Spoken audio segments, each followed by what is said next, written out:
Amis Olpins, amis mélomanes, bonjour. Nous voilà donc devant la maison des ancêtres de Frédéric Chopin, le grand musicien dont vous connaissez toutes les pièces de musique, barcaroles, etc., qui a révolutionné la musique, l'ami de George Sand.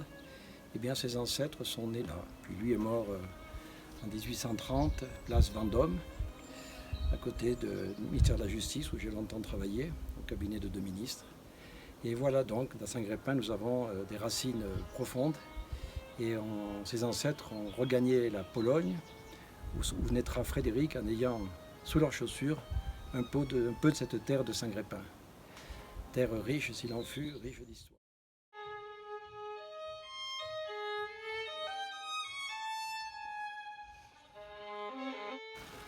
Nous sommes donc devant ce prestigieux et charmant hameau de Saint-Grépin, les Chapins. Nous verrons comment ce nom de Chapin s'est transformé en Chopin, qui deviendra Frédéric Chopin, donc en Pologne. Et vous voyez en bas la belle vue sur la vallée avec les villages de Champs-Cela, Rentier, de l'autre côté, du côté de Lubac. On voit que le village est toujours riche de ses traditions agricoles. Et il y a toujours des agriculteurs, comme c'est le cas de M. Paluel, avec un charmant petit veau, dans terre ancestrale de tradition agricole. Terre pauvre, mais terre riche d'histoire et d'amour du terroir. Et si l'avenir maintenant repassait par le terroir, lui, ne ment pas, ne ment jamais. Alors nous voici donc d'une autre partie de ce hameau des Chapins, avec le torrent dit du Villard, puis les canaux d'arrosage. Vous voyez là des canaux qui permettaient une culture vivrière et au-dessous la culture de la vigne. Et les Chapins, les Chopins, sont connus pour être des spécialistes de la vigne. Et quand l'ancêtre de Chopin quittera le village, il ira s'occuper de vignes de grands seigneurs en Lorraine. Et ce sont les mêmes grands seigneurs qui ensuite il suivra jusqu'à... Alors nous voici devant l'église du village et les ancêtres donc de Chopin, de Frédéric Chopin. Le dimanche matin étaient réveillés par cette cloche qui était sonnée par le curé du village qui les appelait à la messe. Il avait appelé la confrérie des pénitents, etc. Et on a des pages d'écriture, de musique sacrée écrite par les ancêtres de Chopin. Voilà donc lieu à la fois terrien, du terroir, de la vigne, et lieu aussi très croyant, religieux.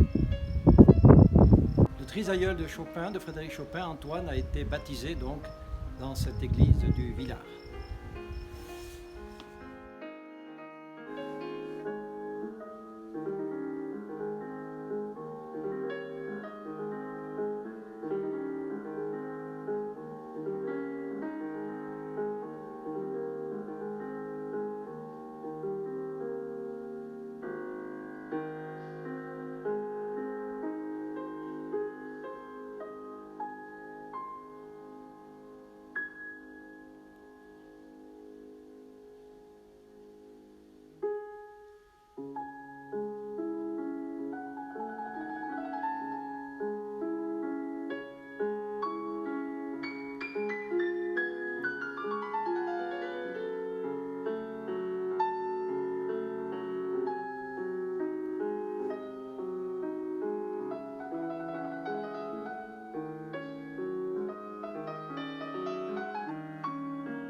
Nous voici dans le vent du printemps, tout parfumé des fleurs et des lys de la petite chapelle des Pions. Le Pion est à côté des Chapins et surplombe la magnifique forêt de Genévrier turifère, le fameux Juniperus turiferus, une variété très rare dont certains ont plus de 1500 ans. Nous allons voir quelques spécimens.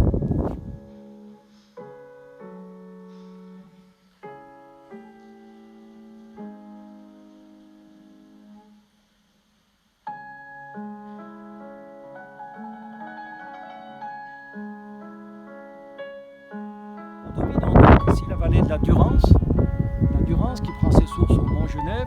Et vous voyez là donc la Champcenat, la vallée de la Fressinière, où se réfugièrent au XIIe siècle les Vaudois. Vous voyez les neiges éternelles du Pelvoux, les écrins. Magnifique panorama. Voilà ce beau village d'Éguion, où les Chopins avaient des terres là où ils cultivaient les lentilles, le plus bas la vigne, et ils venaient chercher le bois dans cette magnifique forêt de turifères, unique en France, la seule forêt de turifères en France, que vous voyez là, sous le village. Et plus loin, là-bas, nous voyons l'ancienne ville fortifiée, l'ancien château de Saint-Crépin.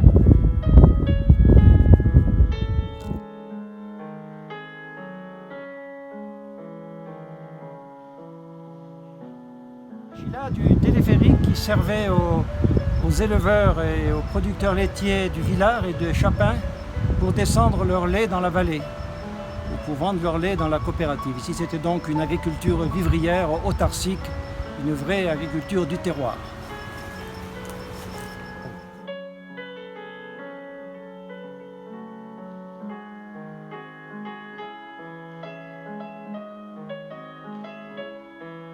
Voici donc au-dessous des Chapins, le berceau du grand musicien, dans cette vallée mystérieuse comme l'était la musique du grand poète, et mystérieuse comme le loup qui vous parle.